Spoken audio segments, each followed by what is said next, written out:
episode of the Match Slip podcast. My name is Frank Angeloni. I'm your host on today's show. If you haven't listened to our recent episode, it's with Dragon's Lair, the franchisor of Dragon's Lair to be exact, out in Texas. In Columbus is where they have stores. So the owner of the establishment from the beginning was David Wheeler. He now is the franchisor and has other owners that he works with to essentially sell the licensing rights to be able to bring up about more stores in the area. If you haven't listened to it, I suggest you give it a listen and then come back and listen to this episode with Lance from Gamers Geekery and Tavern out in Cary, North Carolina. So, Lance, I'd like to welcome you on the program today. Hey, thanks for having me. It's my pleasure. So, Lance, if you could tell us a little bit about yourself, where you grew up, and the origin of how Gamers Geekery and Tavern came about to be. We would love to hear that to start off. So let me start with, I grew up in Virginia, out in the mountains, very, very rural. And part of growing up is like family always played card games. So I kind of grew up playing a lot of games, and then I got, to middle school and it started becoming D&D and then Axis and Allies, Risk, stuff like that. So, kind of drawn to the competitiveness of the board gaming from an early age. And so, got to be an adult, thought about the kind of place I would like to hang out. It would be a lot of board games, be some beers, be some food. And that kind of led to this place becoming what it is now.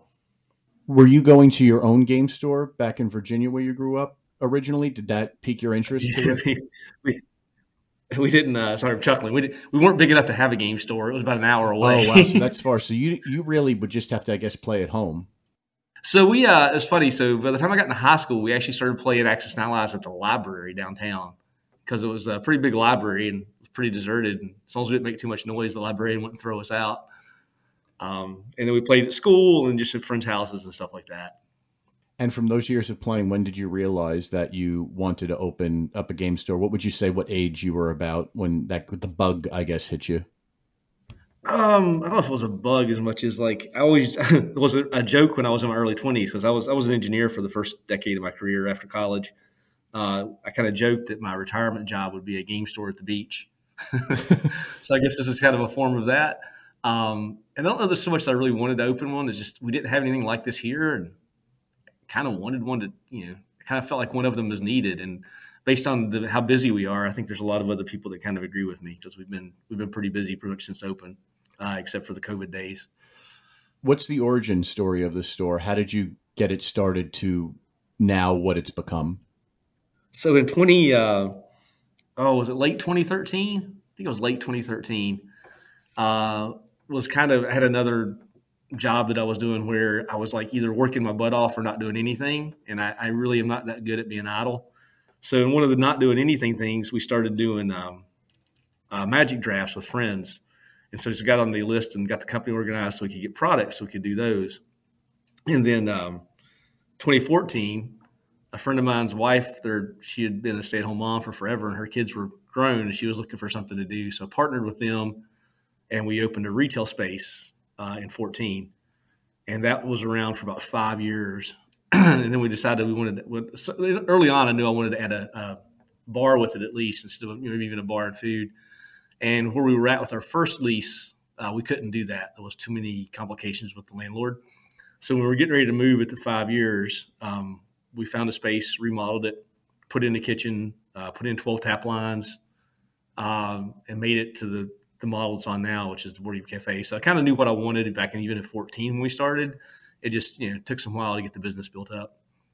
What was the hardest part with putting each of those pieces together? Did the food and beverage side of it prove to be more of a challenge, or was the game store aspect itself more of a challenge?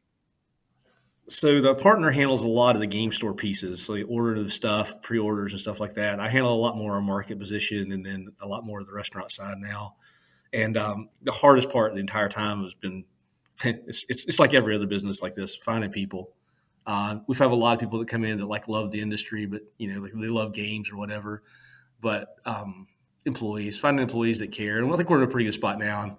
We were in a pretty good spot in 2020, I feel like, when the world kind of ended for places like us. And so a lot of the people I had in 2020 moved back, were from out of state or whatever. They were in the triangle. And so a lot of them ended up moving or finding other jobs, or, you couldn't, if they were, even if they were, constant professionals in a restaurant, they couldn't work in a place like this because we were essentially shut down. And so a lot of them ended up either moving on or moving somewhere else. And so when 2021, we started hiring people back. And just since 2021, staffing has been like one of the hardest parts. But I think we've kind of got that back to a good spot now. But it's taken 2-3 years to get here. Yeah. So staffing, I think, has been the biggest problem, probably even since the first inception when we were just retail. What kind of steps do you currently take to try to bring on more staff, with that being a current struggle? Just, we'll advertise on the website. We'll advertise on Facebook or stuff like that. Just through our social media. And that's been the best way to find new people to bring in. And how many employees? Oh, we have about 14, 15. 14, 15? Okay. Does that encompass both the restaurant and the game store side? Yeah, it does. And so the game store side, we essentially didn't quite close it down in 2019 when we moved into the restaurant. We still do the retail. We do a lot of the Magic singles and Pokemon singles and stuff like that online. And then we have our kind of our people that come over with us that have always bought their stuff with us. They're still there, but we're actually opening an expansion that's going to be a retail leg of this. Not exactly in the same. It's in the same building, but it's across the way. So you got a little bit of. So I think if I was going to do this again, I would put it a lot more like we'll call it Cracker Barrel. I'd make it a lot more like Cracker Barrel. We'd have a retail in the front and the restaurant in the back. I think that's the way I would build it if I was building another one of these, because I think it'd be a whole lot better. So is the extension going to be its own building? Essentially, it's a second location? Yeah. So the restaurant, or our current restaurant space, we're in Suite 213 and 215 of this big building, and it's going to be in Suite 209. And it's not down from us. It's kind of across from us because it's kind of a square building. So we'll be able to see it. You just won't be able to walk into it without walking outside. Okay, I see. And how long has this been in the works for, and how long before you can, I guess, open it up publicly? I signed the lease in, I think, October, November timeframe.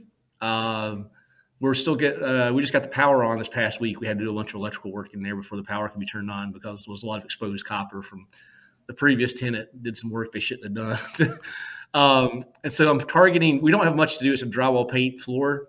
We're targeting a March 1st open. Okay, very cool. And what is your day-to-day like with the store and now managing this new, extension location? What do you do on a day-to-day basis? Are you at the store every day? I'm not here every day. We have people who open, close, stuff like that. I tend to be here if there's a problem. Like the neighbor downstairs had a fire a couple months back, and so getting to rush over here for that to see if we were whole or not. And thankfully, we just had we didn't even have to do any real reconstruction. We just had some smoke get in, which wasn't that bad. So I'm here probably 4 or 5 days a week. A lot of times, though, it's just checking in. I got a front of the house manager, back of the house manager, and a couple people on the retail. And right now, it's knock on wood, it seems to be going relatively smoothly with everybody. And of those people, there's probably 4 of us that I really rely on for most of the heavy lifting if things go badly. So yeah, I'm here regularly. I get involved. We have a Discord chat where all the employees chat with stuff that's going on and things like that. And it's one of those weird things, right? So if you have like a place that sells hamburgers, you just sell hamburgers and it's whatever it is, right? But when you have a place like ours where a lot of our customers some of them are in 2, 3, 4 times a week, even regularly. So we end up we have to do menu shifts a little more often than I was anticipating, which is kind of cool because you get to work on a new menu. But you want to have your core stuff, but like, even me, I eat here a couple of days a week, and I'm like, okay, I've had that 3 times now, and that 3 times now, and that 3 times now, and you're like, which our food is good, don't get me wrong, but it's like anything else, you want to mix it up a little bit from time to time. And what was the process with setting up the restaurant side of things? Because from licensing to regulations and stuff like that, like I know it's an involved process, and I've talked to some other stores who have a similar thing that what you have. And I'm curious from your standpoint of things, how involved that construction of the business was, because if I understood correctly, in the early days, it was a retail space. So this came later on. Is that correct? Yeah, we actually, the spot we're in now, we started off with this being office space that we gutted. So we came in and just did the remodel and put in the coolers and the fridges and the lines. Um, Used some consultants that were some degree of success on how to do this. And so, I mean, it's like anything else in business. Like mistakes were made, but we got open and we kind of got through it all. The permitting in North Carolina is not ridiculously bad. The people here have been in the town and whatever are really easy to work with as far as like just tell them what you need to do and they help you figure it out.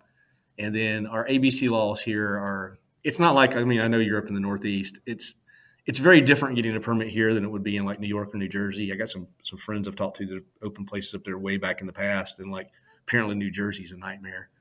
Whereas North Carolina, you pay your fee, you abide by the rules. They pretty much will give you your permit unless you do something you're not supposed to do. That's good. At least it's a little bit of an easier thing to acquire. And I guess it helps move things along too, because I'm sure the restaurant side of the business, I'm sure that helps offset costs and makes things easier in terms of cash flow. Yeah, so I did the math when our insurance came up a couple months ago. I had to go do the math on the trailing 12 months earnings, and we are really close to 50-50 on retail versus food and drink. I think it was 47-53. I think 53% was food and drink, and 47% was retail. Do you find players at the store will eat and or drink while they play, or they only do one or the other? It depends on the person. Like you got the people that are. It's like I talked when I was doing my research before he opened this place. I talked to one guy, and I cannot remember what state he was out of, but everyone I will say, everyone I reached out to in this community, they were all like super helpful. And he was telling me, so we charge a table fee to play, and he was telling me that he was adamant that there would be no table fees at his place. And he goes, and for the first year, he goes, I was really busy and we lost a lot of money. And so you get a little bit of those players who want to just come in and sit and they don't eat or drink anything. And I'm not. And then you get the others. You get people. You got people who will just come in and eat, eat and drink, or come in and eat, drink, and play games. We actually get a little bit of both because, like I said, I think our food's pretty good. So it just depends on the person. The area we're in here geographically or demographically is a lot of techie people. We have a lot of engineers, a lot of software people. And so this fits in with a lot of them's like what they like to do. So we've got to where right now we even have, I mean, we usually have a few corporate parties per month in addition to everything else because people want to come in and do this for their team building and have their teams out and stuff like that. That's really interesting to know that you have corporate events. You're the first store I've heard that does that sort of thing. So I know I've looked on your website and you have private rooms. Is that where those types of functions will take place? We have one private room, which is a D&D room. Usually it seats about 10. That's actually where I'm sitting while we're having this conversation. Um, Usually the corporate parties are bigger than that. Are you familiar with Epic Games? I am not. Are they in North Carolina as well? Yeah, they make Fortnite. Oh, no kidding. Okay, yes. Now Yeah, I know who you're referring to. yeah, Yes, I've heard they're of them. down the street from here. And so even before we moved here, we had done corporate parties for them every night, like one or two. But the number one requested activity for anything like ropes courses, what the number one requested activity by their employee base is playing board games together, is team building. And so we have a lot of those kind of companies here. That's really neat. I mean, is that something that you would say is been a help for the business, considering the costs to run not only just a retail space but a restaurant as well? Do you feel that that's a luxury, having the corporate aspect of things that maybe another smaller store might not have? Has that proven from a numbers standpoint to be a significant like boon for you guys? It is. I think it would have been even more. So in 2019, we had probably 10 or 12 corporate parties, and we'd only just opened. And a lot of them were smaller, like 14 or 20 people. Occasionally, we've even had 130, 140 person events. But it is an added boon that I really had not. I thought maybe I'd get one here and there when we opened the place in my original business plan, but I pretty much weekly book something now. I mean, anything from like we want to have a 20-person get together with food to we want to have a 50. We want to rent half that. We have the way we're set up. We can rent smaller area, half the venue or the full venue. And so we have a lot of companies that come in that rent the half or the full venue for the night, and they'll just come in and play board games and food for their employees. And it's kind of funny. Usually on the way out, they're always like, "This was great. We're going to do this again." And And we got a lot of them that are starting to become repeat customers. They'll come in for their Christmas party. And one of the things we do, which is going to sound kind of dumb, but it's actually kind of works out pretty well, is we just do beer, wine, and mead. We don't do liquor sales. And a lot of the company parties actually like the fact that they can send their employees out here knowing they're not just going to get liquored up and drive home. Not that they couldn't go do that somewhere else, but they know they won't happen here. And so there's a couple of companies that have told me, their HR departments have told me, hey, we really like sending our guys there because they've always had a good time, and we know nothing too crazy will happen. So it's kind of neat. That's great, the rapport you've built up with other companies, and to hear that you're doing it, at least once a week. I mean, that's fantastic. And I would imagine scaling that initially would have been a challenge, especially with the sizes that you're mentioning. Like you can have at times 130 people. Mm-hmm. How do you deal with the scaling of that? Like when you're getting that large party coming in? So a lot of time for groups, once they get to the biggest problem is the kitchen, right? Our kitchen's not all that big. I probably would have made it a little bigger, backing up and doing it again, but it's too expensive to resize it. So you kind of got what you got. But what we'll do is we'll prep a bunch of the stuff in advance, like not let it sit, but like, veggie trays and salads and all the stuff like that can be prepped and put in the coolers. And then we typically give them like a buffet style food, which we constantly refill while they're here to keep everything hot. And then if they want something different, we let them order off the menu. And so that seems to work out pretty well because it keeps the initial rush, which would be a problem for us, down. We've only had a time or two where things went kind of awkward. we got back after COVID, and we had 2 half venue events going on. And because the one lady had told me that this one software company would be like 50 people. Well, perfect. 50 people in the room. She had 140 show up that day. They were supposed to rent our area and another area, and it was bring your family. They really didn't get a good count. And they only had half the venue. My place only seats about 150 total. So they had seating for maybe 75, maybe. And so at one point, their people were all in here. And when I say 150, that's how many went through. Some people came and left, company party style. But at one point, there was a line of probably 25 people at the door still trying to get in. Just because we all didn't know who all was coming. Like I had the numbers I was given, and it just kind of went sideways. And somehow that day we managed to more or less keep up. And that was with a 50-man event on the other side as well. And I'm really I know the one employee that kind of carried us that day, and I'm surprised he's still employed here. I'm joking. He's actually great. He just I don't know how that much food came out of my kitchen, but it did. Yeah, I was going to say, because you mentioned you have like 13, 14 employees, like to manage that large of a group would seem like almost feel impossible. But do you need that many employees for those types of events? Like, is it all hands on deck when it's that many people? No. It'll usually be 2 kitchen staff and 2 to 3 front staff, and then maybe a runner. Like that runner will usually be me. I'll usually, for something that big, I usually try to be here just to talk to the people in the scene and make sure nothing goes too wrong. And there's one thing about you can't think of this like a lot of other restaurants. We don't get typically. Now you always got the exceptions. You typically don't get people coming to here they're coming out to have a good time. They're not usually not in a hurry. I mean, if I'm sitting down and playing a 90-minute board game, if my food takes 12 minutes instead of 8 minutes, do I really care? Here playing a board game, right? We get a lot of our customer base is very mellow, and into a lot of repeat customers too. And so you kind of get to where you build a relationship. So if I'm in a typical place and somewhere I've never been and something's going horribly wrong, I might get all pissy about it. But I walk up to the bartender, Matt, who I've known for 6 months now, and Matt says, "Oh, things are going really bad. We'll be with you in a few minutes." You're like, "Oh, well, I like Matt, so I don't care." And he told me things are going really bad, but he's going to figure it out. Not that it happens often, but if you have the rapport with the customers, we seem to develop just because of they're like, this is the space they want. This is a place they want to exist. There's not another one like it around. And then they've learned our people, and they've learned that most of the time things go good, right? And so when you come up to someone like that and you say, "Hey, things are going sideways right now. We got this going on. We'll be with you in a second." They go, "Yeah, all right, that's fine. I know these people." That's great to hear that people are understanding, of the circumstance, that if something is taking longer, that they're very accommodating towards it. So that's good to hear.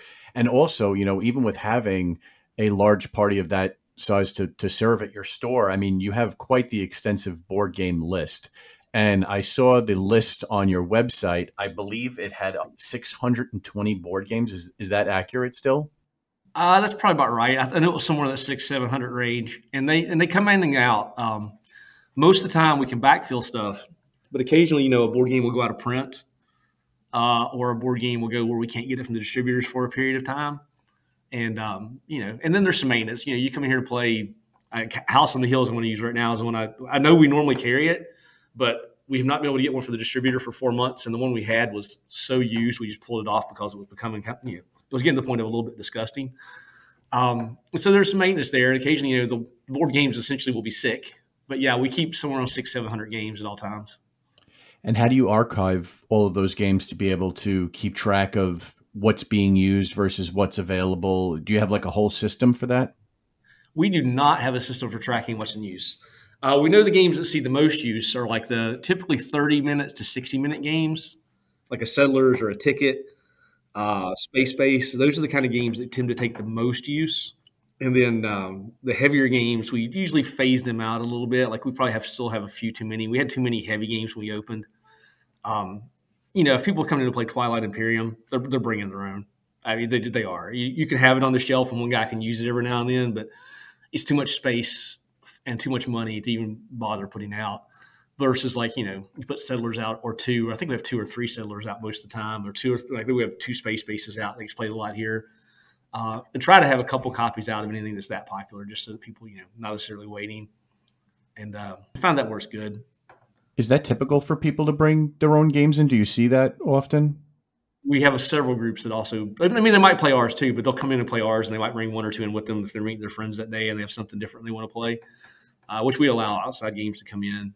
And then we have a system here that's a little different than most places. We have a sticker on each game, and the sticker talks about how hard the game is, like difficulty level, ranking on Board Game Geek has it over, social or not. And then on our stickers are how also people can shop here. If they sticker on the game and it says $45, that doesn't mean the used game is $45. That means if you play it and you like it and you want to take one home with you, we can get you a new one out of the back and you can take it home with you. Which a lot of that will be moving to the new space, the retail piece, which is I'm looking forward to. But yeah, we use and so we kind of have things by zone. Like we have light strategy section, we have a cooperative section, we have a 2-player section, which that's the one that I hadn't thought of when we opened. That it's the most request is 2-player games. Couples will come in on a date and they're looking to play, something. And so we try to have like Splendor Duet and Seven Wonders Duel and checkers and chess. A couple decks of cards. Just there's a lot of demand for those 2-player games that was a little under. I didn't think it would be like that when we first opened, but it is. Would you say that from an overall perspective, and it certainly sounds this way, that board games are primarily the most popular types of events held and games played at your store? Yes, we do card games. We do Magic and Pokemon. And I think we do a Flesh and Blood on Thursday nights now too. We do Magic and Pokemon, and then we do board games, and that's pretty much it. We tried video games for a while, and that had mixed success. We had a couple consoles out. People could play Smash Brothers and stuff like that, and the logistics of that got to be too troublesome. So we have an area now people can bring their own game and play. It's like a bank of televisions with HDMI hookups and all that. But you'd find you'd be here Saturday night at 5:30, 6 o'clock, and there'd be 100 people in here trying to order and beers, and all of a sudden, the random 8-year-old can't get the Xbox to work, and then, an hour later, you hear him get mad and throw in the $75 controller across the floor, and you're like, okay, all right, we can't have that, just because of the logistics and just the damage they're going to cause. So we ended up reverting back to just a bank of TVs, which we rent out occasionally. I think it would be a little more popular if we had it out there more. But it's it's kind of what it is, and it's I got a group using it. I think for the Super Bowl here in a couple weeks. So it's just a constant thing. Like with any business, you try stuff out, you see what works or what sticks or what's beneficial or not beneficial, and kind of just roll with the punches, I would guess. Yeah, we had a plan, and the first thing I tell you is the plan. Putting together the business plan to get the loans and stuff. It was all there. And it's a nice theory, but the first thing, and I've been in other businesses, right? So it's new to the restaurant stuff, but I have an MBA in entrepreneurship, so I've done a bunch of business evaluations, a bunch of helps, a bunch of startups, worked for a few startups, and the first thing you got to be in any of that situation is like willing to change, because if you're not, you're in trouble, even no matter how good your first idea is. And what were like some of those businesses that you had started up in the past that did you learn from those businesses that helped you with the game store now? Yeah, a little bit. I'm trying to think. My first job out of college actually was working for Bell South Mobility DCS, which Bell South was a huge company, but the way they're set up, I was essentially working for the startup piece, one of the startup pieces of the company. So my very first job was actually by happenstance was in what was essentially a startup, which was kind of nice.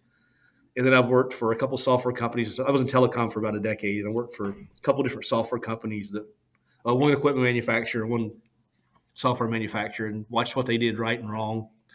And then went back to grad school after that. And when I was in grad school, I was helping evaluate technologies for the university systems here for potential startups, and or helping run part of the group down there.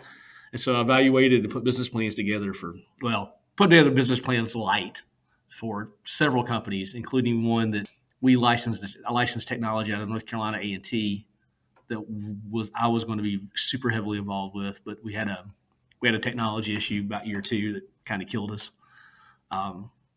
So it was, but it's neat. I like going in and analyzing the market and tearing it apart, and taking the product and tearing it apart and seeing what they have in common and making them match up. It's always something I've found a lot of. I think it appeals to the gamer in me. So it's almost like you were now able to marry your passion for gaming with a game store. That's like almost like the ideal scenario that kind of like worked out successfully for you, and that's great to see. Yeah, like I said, I mean, heck, it's Monday night, right? So tonight we have a commander event, and Monday night sometimes we'll have as many as 85 players On a Monday, that's phenomenal. on a Monday. And Tuesday used to be our slow day, but Tuesday's kind of become, so we have a D&D night. Tuesday's become like the backup D&D night. And so we usually have 3 or 4 D&D groups playing, and they're here pretty much every week. A lot of them are here Tuesday and Thursday. And so they'll fill, and we open the bar at 3, we open the kitchen at 5, we close the bar at 10 or 11, 10 on Tuesdays and Wednesdays, 11 the other nights, and usually shut down the kitchen 9ish. So we're not open a bazillion hours. And then we do like noon to 11 on Saturdays, which I like, and then we do like noon to 9 on Sundays. And how many people would you say are in the store on any given day? Because I mean, just to note what you mentioned was like, a commander event having 85 people on a Monday is great. On the other days of the week, or just overall, how many people are you seeing in the store? On Mondays, we typically don't have to turn anybody away because we don't have a table. We typically have enough tables. Tuesdays are typically super, super busy. Occasionally, we do completely fill up on a Tuesday. Wednesday is far and away our deadest day, which means we're a third full to a half full. Thursdays are D&D night, and then we have a meetup group, kind of like a group of like 4 tables that come in pretty much every Thursday and play. So Thursdays we're typically at capacity. Fridays are actually usually not full, and Saturdays, on a typical Saturday, we're busy-ish through the day, and about 6 o'clock at night we just completely fill up. We usually turn away half a dozen plus tables on a Saturday night. Just don't have space for them. And then Sundays is Pokemon. So we have Pokemon like noon to 3, so we're full of kids, which is kind of cool, on a Sunday afternoon. And then usually somewhere later in the afternoon we'll have, and it'll dry off as the night goes down. And we shut the kitchen early on Sundays because that's when we do the heavy cleaning every week. Granted, I'm sure you obviously never want to have to turn people away, but that's almost seems like a good problem to have is, you're getting that much demand and that much foot traffic into your store. Has it made you want to, is that what's leading to the extension that you're purchasing? Yeah, so the extension primarily is going to be to host card stuff. So we're going to try to go more live with our card sales for Pokemon and Magic. So we'll have display cases over there, and we'll have wall-mounted board games for sale. And then we're hoping to add another like 6 or 8 tables. They really won't be associated with the restaurant here, but we're hoping to add some tables for overflow. Like we've been busy enough, we've not been able to have, like, I can't have a Magic tournament on Saturdays. I don't have the space, and they're less profitable than people buying food. So we're hoping to get back to where we can be a little more involved with some of our, because we hosted a lot of stuff like that. And so opening this expansion is going to let us get back to a little bit of our roots on that. We're not going to have a big space, but it's big enough we'll be able to do some cool stuff, some event stuff that we can't do right now because I don't have the square footage. How much square footage do you currently have in your existing space? 4,300 and change, and the new space is like 16 or 1,800 range. We're going to take a quick break from this podcast to talk about our sponsor, Cardboard Shuffle. Cardboard Shuffle was our 10th podcast interview here at the Match Slip with store owner Mark. Mark has expanded his brand and has produced his own card sleeves called Shuffle Shields. Shuffle Shields come in packs of 100 premium matte card sleeves for standard size trading cards. They contain no PVC and are acid-free. I have 17 packs of Shuffle Shields card sleeves to give away to listeners of the podcast and followers of the Match Slip on social media. Requests for a free pack of card sleeves shipped for free to you will be processed on a first-come, first-served basis. To receive your free pack of Shuffle Shields, you'll need to send a screenshot that you're following Cardboard Shuffle on Facebook to frank@thematchslip.com. Good luck, and back to the episode. If money wasn't something you had to, consider, which I know it's always a factor, is there a certain number of square footage, like maybe towards the future if you ever have to move to a larger space or anything like that? Is there an ideal size that you're looking for to accommodate everything you have envisioned out for the store? So the way we're sitting right now, this lease, so I'm 51. This lease, my current lease ends when I'm 62. So I made it so I could carry this place through retirement because I have no desire to move it. Now, if someone come in with enough money that I can move it and do it perfect and like buy this lease out or whatever, that's a whole different conversation. But if I was doing it, we're more likely to open a second location than we are to do any of that. So I think the spot that we're opening for the event space / retail space would ideally be 3,000 feet-ish. But we looked for months and months and months. Raleigh's a booming area, and Raleigh, Cary area. And so we looked for months and months and months and couldn't find anything and had this small spot in front of us. And so where it's at, there's an office on each side of it, one of which just got moved up there. And the guy has a couple. So I'm kind of hoping that one of those open up and we can add that to our lease and just tear the wall down. So, yeah, I think the ideal place for the events would be 3,000 feet. Even more if real estate was cheap, but it's not cheap here. We would love to have enough space to have 100, 150 man card tournament, but that's just not maintainable because you'd have to with the frequency with which you could have them. If we do stuff like that, we'll go to Raleigh Convention Center or somewhere like that and have a special event. We do that usually once every year.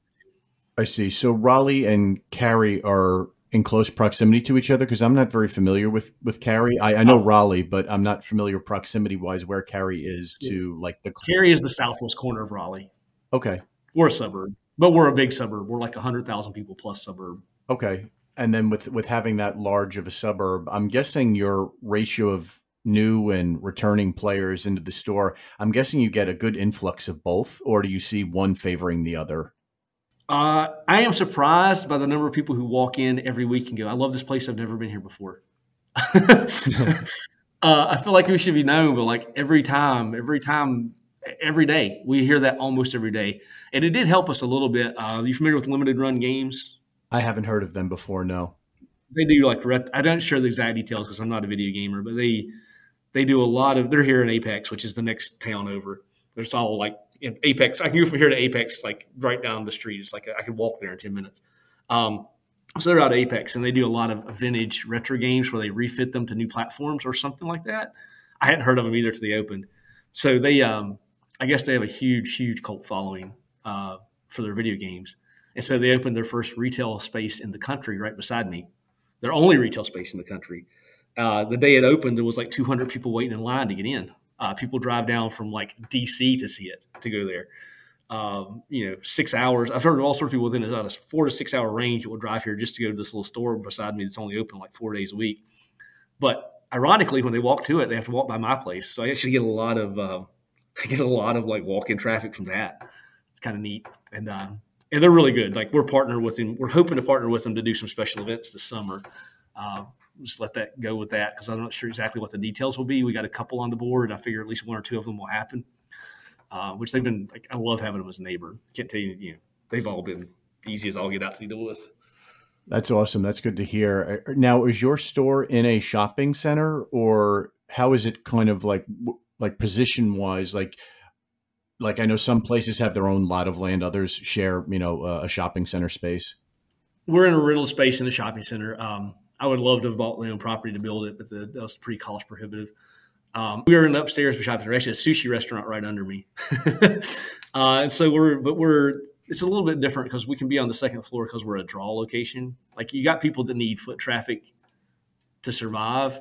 But a lot of the guys that come here, once they find us, they come here once a week, once a month, twice a month, and do things regularly. And so once when we were moving, we had enough of a presence from the old shop as we moved here we brought that traffic with us, which, it's kind of all leads up.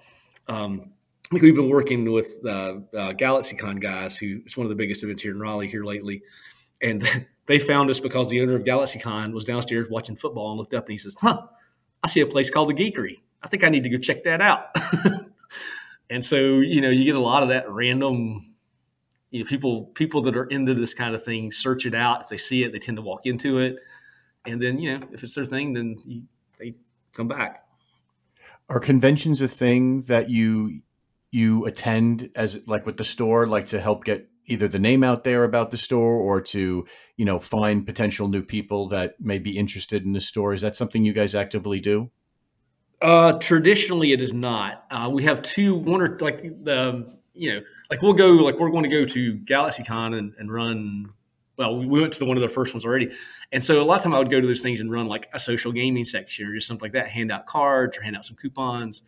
And so we traditionally have only went to conventions that are in the Raleigh Convention Center, Raleigh or Durham. So like if it's right here, we'll go. Okay. And I don't go to a lot of them, but we did, especially if they reach out to us because they want some help with something.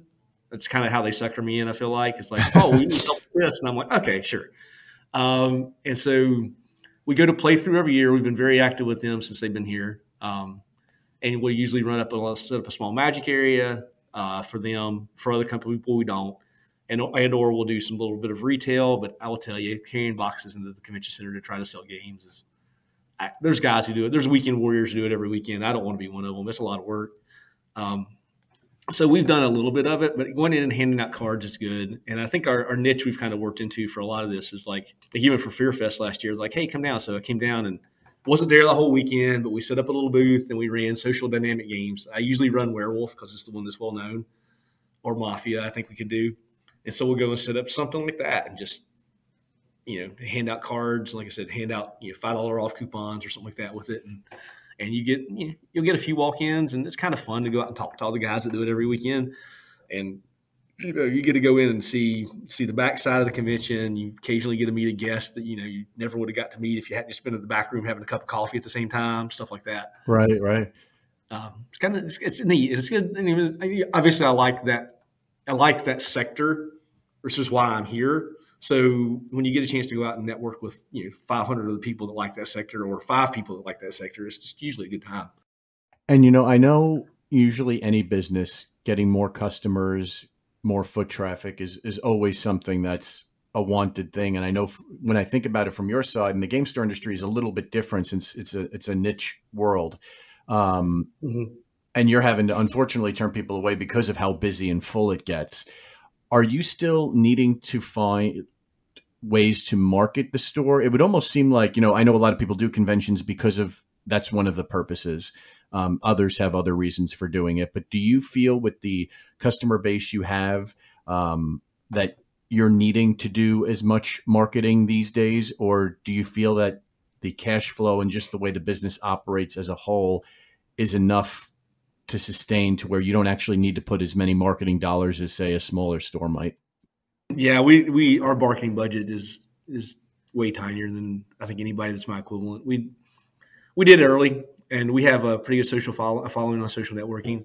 And I have one lady that's running it for me now who's really good at it, but way better than me. That's one of the things we suffered from for a long time is we're all social spaces incompetent. But we have a pretty good following for a while. We've had a couple people that have helped us with us now.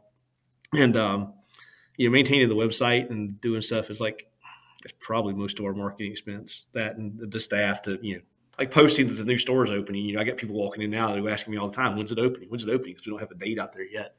Yeah, it's such a niche thing too. And you would not believe the people that walk in here because of the Google reviews too. Like if you go into Google Maps and look at our reviews, we have something like, I don't know, some number of some non 3-digit. I think I don't think we got 4-digit reviews yet. But it's unusual to see a place with that many reviews, and we have a 4.9 rating. I get people that ask me about that all the time, and I'm like, we ask people to go do it, but the fact that they're even doing it's huge. So we get a lot of walk-ins from that. Which, I mean, when I'm out, if I'm looking for a restaurant and I'm in a town I don't know, that's how I look for one too.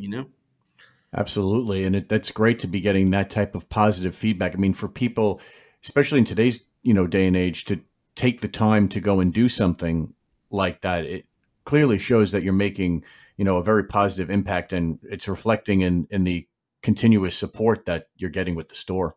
Yeah. The customers have been great here. We was one thing you asked about customers, and I think I waxed over to something else. You were asking about the types of customers. We think we've covered it. Anyway, the customers are great. Even, I mean, it's so rare that we have somebody come in who's not just pleasant. That it kind of spoils you, I think. Yeah, no, that's very good to hear. And I know you were mentioning like Wednesdays were a slow day for customers coming into the store. Is there? I'm guessing you hold events every day, but is there a particular reason why Wednesdays are slower? So traditionally, Monday, Tuesday, Wednesday are your slowest days in any kind of setting where people have to go out. Those are your 3 slowest days anyway, usually. So Wednesday, we had tried a few things over the last year or two. Just none of it really. We're talking about. We tried we did a spades group that came to us, and then I've also got a meetup group that I cross posted on. So Tuesday's kind of become a spades night and the backup D&D night, right? And between those two, we're usually fullish. It's usually pretty busy, and so that's usually spades. Usually 4 or 5 tables, and there's usually 6 or 8 tables of D&D. Like 3 groups, it's usually 2 tables per group. And so this year on Wednesdays, we started doing, one of the meetup groups has started doing games from 5 to 8, which we're doing a raffle for them, which is a new marketing position for us. And that seems to be taking off pretty good. We only had 8 people one week when the weather was real nasty, but I saw we have 15 or 20 RSVPs for this week. So I think Wednesday will become our Wednesday meetup. And then someone's approached to me about opening up euchre on Wednesday nights. But I haven't got me any real information about it yet. So we may end up doing euchre and meetup group on Wednesday nights. And I think Wednesday nights will fill in by the end of the year. It's one of those, you pick one problem off at a time, right? Mm-hmm. So, Tuesday was a problem. I worked on that. Start of last year, I was working on Tuesday pretty hard because it was a slow day, and that's kind of taking care of itself now. So moved my focus over more to Wednesday back in the fall. And we started January 1st with that new meetup group and stuff. And I think that's going to work. Just kind of have a free play board game night on Wednesday nights. It talks to people, I think. And there's a lot of groups in this area that do it at different locations on different nights, and none of them were doing Wednesday. And there's a lot of meetup groups that have like tonight. I know there's a bar down the street from me that there'll be 20 guys in there playing board games because it's just their night to go do it. And so I think once we get in that rotation, we'll have plenty of people on Wednesday. That's cool that you have the luxury of finding, various things that you could test out to potentially fill in those gaps where, what's coming in for a given day or a slow day sales wise, that you have these options. Most of the time you don't usually hear businesses with having that opportunity. What do you think has been the contributing factor for you and your business in particular that you've kind of have had this great fortune, and I'm sure it's from hard work, and your experience with entrepreneurship dating back to, when you first started the store and even beyond that. What do you think has been the benefiting factor for you that's enabled you to find solutions to problems like this? I think the biggest thing is when you hit on it, you just keep trying stuff until something works. Something failing, like I'm pretty fast when I try something. If it's just not working, to go, all right, that didn't work. Let's find something else. You try to get too stuck on stuff that you try, right? Like there's a restaurant down below us that's now closed the third time, but it was a place that was 3 Italian restaurants in a row, and all 3 of them went belly up. I'm like, how many Italian restaurants do you have to open in the same spot in a row to figure out this is not a good idea? It's neat, but there's a 1 mile one way and a couple miles the other way are 2 of the best places in the area to eat that both serve Italian food. And if you're not going to be better than them, you're wasting your time. And all three places were not better than them, and the owners just lost a bunch of money because why? So I think I have a pretty good, like a pretty realistic opinion of when I evaluate something, even if it's my idea. No, that wasn't right. Okay, let's move on and try something else. And that's, I think if you're willing to do that, you can always kind of figure something out. Yeah, it's learning from those either mistakes or what you observe and then being able to put it into practice and not get married to a decision. Yeah. Yeah, I wouldn't even call them mistakes. I'd call them trials that went wrong. You tried something out. It wasn't, you can't even, if you look back to when you made that decision, it wasn't a bad idea. It didn't work out the way you thought it would. Yeah, like a learning experience. Yeah. Yeah. And I think there's some people that have real issues with that, but like, it's really never been too much of my personality. Like I guess I've made enough mistakes early on to just keep moving on and not worry about it. In terms of like, I've never been a person that says why stuff won't work. I'll be like, oh, that didn't work. Okay, let's try something else. That's a very positive way to go about it. I like that. And what would you say regarding your store, from your own personal opinion? What would you consider it an aspect of it to be unique that another store like yours? Because I know there are others that exist that do what you do, but I want to hear from you what you consider a unique aspect of your store. And it could be anything. It doesn't have to be something tangible within the store, like the restaurant, for example. It could be anything that you deem something unique that you haven't seen other stores in the industry do. I could tell you something that, and this was not an idea that came up with me. This is an idea that was brought up during the conception when a bunch of us were talking about this thing. The one thing that I think a lot of the stores do incorrectly that we do well is the way that you look. We have tan and gray walls. We look like a place. We look like a nicer restaurant. We don't look a whole lot like a game store. Like if you do look, you can see the retail. There's card sleeves there. That's kind of weird. It looks more like someplace you would just happen into.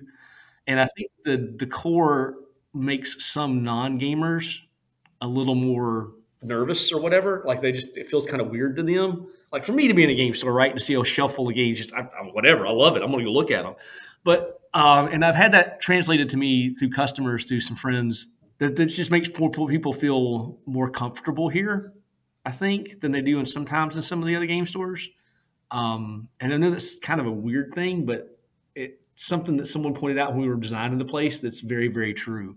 I say we have more meetup groups that are just women come in to play games here than any other place I've ever seen, because it's very hospitable to people that aren't necessarily hardcore gamers. Like if, me and two other buddies or two or three people that I know were going to go play a card game or a board game, we're all gamers, we wouldn't really care as long as the food and stuff was good. But, if I'm bringing 16 people out and 12 of them are gamers from a corporate party, the other 4 need to feel comfortable too. And I think we've done a really good job from the get-go of just kind of being a normal looking place. And I think I really early undervalued what that would bring us. And I think this brought us a lot of returns that I had not anticipated. And as you were describing all of that, from the initial things that you brought up, I was actually kind of envisioning in my head that it really is a restaurant that also happens to have gaming available. It almost was the feel that I have, which I could then definitely see the attraction of people just coming in there like they want to, they're done with work for the day, they want to grab something to eat, and you're a place that they could go to. Yeah, we don't get a ton of that traffic, but I think that's what it gives the feel to for some people, because it's and I'm in a complex that's got 3 or 4 other restaurant bar places, right? Like I will say that definitely the after work place is the McGregor Village on beside it below us. It's been there 30 years. It's just a typical sports bar, right? Has good food. That's more and there are places here all have kind of the unique crowds. And so the after work place is kind of theirs. Like that's the lunch place here that's really busy, right? And it's doing good enough that it's a sports bar that that closes on Sundays even through football season. Like it's just kind of his niche. He's like, I want a day off. I've done this a long time. And so we have them. We have another one back in the back that's kind of like they do live bands. That's kind of their niche. And so we have the sushi place below me has it's just a good sushi restaurant, right? So we've kind of like all got our little things back here. And so, yeah, but yeah, I think it is a little disarming. Like I've gone to whenever I travel, if I see a game store that's like this, I go. I don't care. I go, I eat, I try to see what it's like. And I was at one recently, and I will leave it, which I liked. I really liked. It was kind of cold to walk into, if that makes any sense. Uh, the staff, like no one kind of said hello, which we do that a little less now Saturday because we're so busy. But early on, like you can make sure and talk to everybody. Um, you can tell by the way I talk to everybody that comes here that'll talk to me. And then you kind of it was a Saturday, and it was me and a friend, and we went to the bar to eat, right? And I'm looking around, and it's just like it was dead. I didn't even understand. I'm like, how can this place not be? Because it was really the food was good, right? The drinks were reasonably priced. The location seemed okay, and I don't really know. That was the biggest thing. Is like it just didn't feel welcoming when I got there, and to the point that if I lived there, I mean, I would go with a meetup group or maybe go with friends occasionally, but it would not be somewhere I'd go hang out. Even though I had no objection to it, other than it just kind of didn't feel welcoming.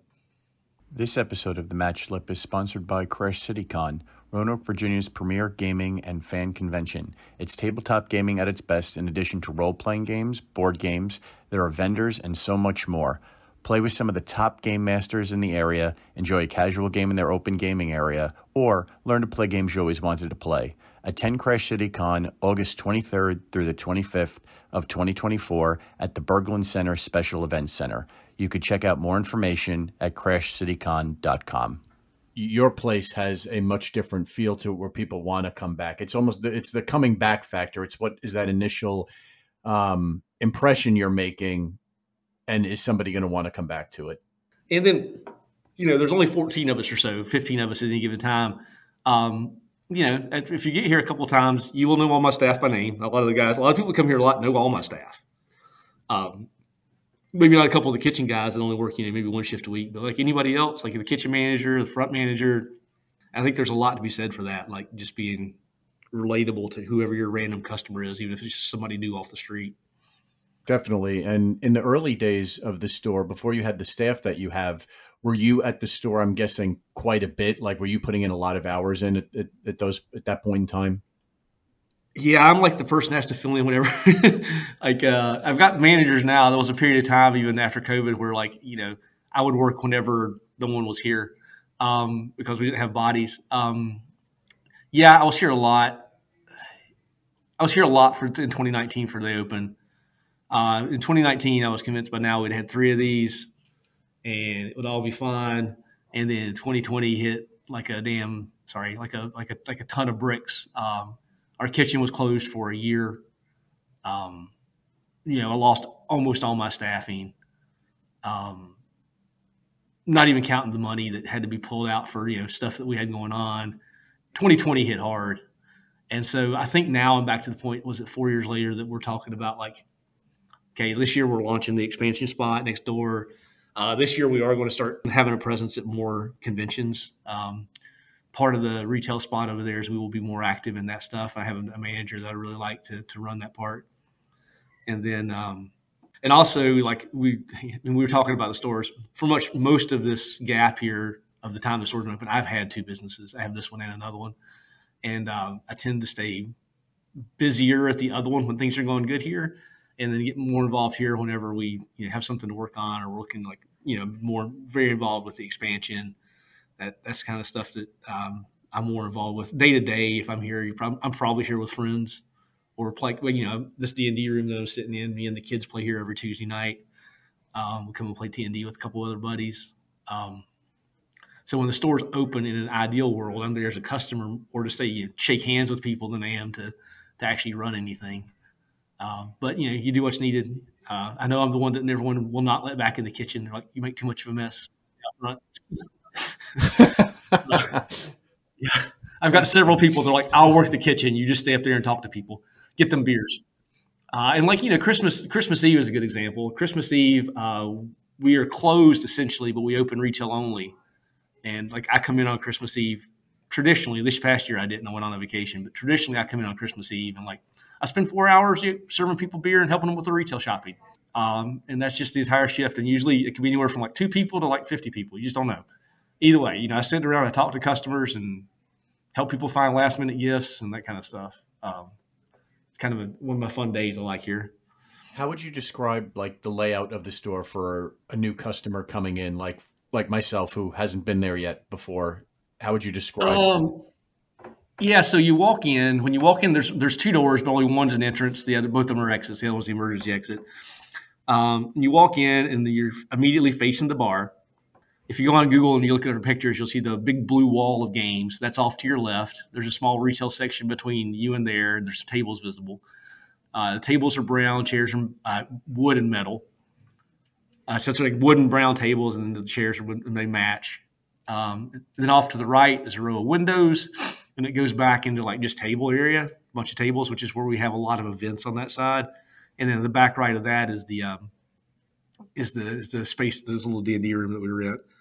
The one thing we did early on with the designers is I had this is one of the one I'll take credit for. In the middle, when we were open, finally I was like, why don't we put the kitchen in the middle?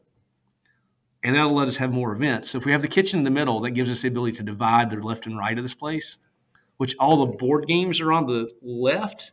So you would typically have the events on the right. So if I have someone who wants 50 people in here for a half venue event, I'll put them on the right, and they have full access to the games by walking through the communal area. Versus, actually, take it back. We put events on the left all the time too because it's easier to put the food out there on the left for them. So it just depends on the time of day too and how much but it gives us the ability to divide the space pretty efficiently. And one side has a men's and a women's room, the other side has a unisex bathroom. So you could be on one half of this and never really have to go on the other half except to go get games if you want to go get games. And I think that was one of the things I really like is like we have being able to divide the space in half for two different things is really valuable. To the point that I think it would be one of the key designs I would take forward if I did another one of these. And I know for like the gaming stuff too, you have memberships available through the website. How does that all work? Yeah, so we charge $10 for the table to come play. For meetup groups and stuff like that, we just charge $250 per person. Like if it's individuals coming in. We tried the couple models you'll see out there. You'll see the by hour. You'll see people charge $5 a person. That's what we started off with. And we settled on this model because it seemed to make the most sense and be the fairest to all the customers coming in. So you can pay that, but if you have a membership, you don't. And typically we interpret that to where if one person at the table has a membership, you just don't pay for the table, and it's $15 a month or $120 a year. We have a lot of members actually. We haven't had a problem with it yet, really. I can see how it could be a problem. We've talked about potentially changing stuff on Saturday to restrict it to a 4-hour window for table rentals. If it gets to be where there's enough of that draw pulling us back, I don't think that'll happen anywhere in the near future. It's one of the advantages of having the new spot coming up is like, we'll have an extra 6-8 tables over there that, why not, ideal can be used in a pinch for something if there's nothing else going on. Very cool. Lance, it's been a pleasure having you on the podcast today. I've really enjoyed hearing about it and everything you're doing with the store, from the extension to the restaurant. It's been very enjoyable from my end to hear it, and I can't wait to come check out the store. Is there any place where you would like to have listeners check out anything about your store, whether it be on Facebook or the website, that you'd like to share? Yeah, you can go to check us out on the Google Maps. If you want to see some pictures, you can go to Cary Game Tavern. That's Cary, gametavern.com. That's our website. There's social media links out there. If you Google, one of the neat things about our name, if you Google the word geekery, we're the only one in the country. So we pop right up. I don't care if you're in California. If you look up the word geekery on the map, we'll be what pops up. And then, you can see our reviews, see our stuff. And if you're in Cary or this area, come check us out. Love to see new people come in. Awesome. And I'll be sure to link off the website and the show notes for this episode. Lance, thank you again for coming on. Hey, appreciate you having me. And, next time if you're down here, let me know, all right? Absolutely, I will do. And for everybody else listening, I'd like to thank you for listening to the episode. And if you'd like to join our newsletter at thematchslip.com/newsletter, you could read about the stores I visit in person, and I share that only on the newsletter. So if you're interested, be sure to check that out. And with that being said, we will talk to you all in the next episode. Take care.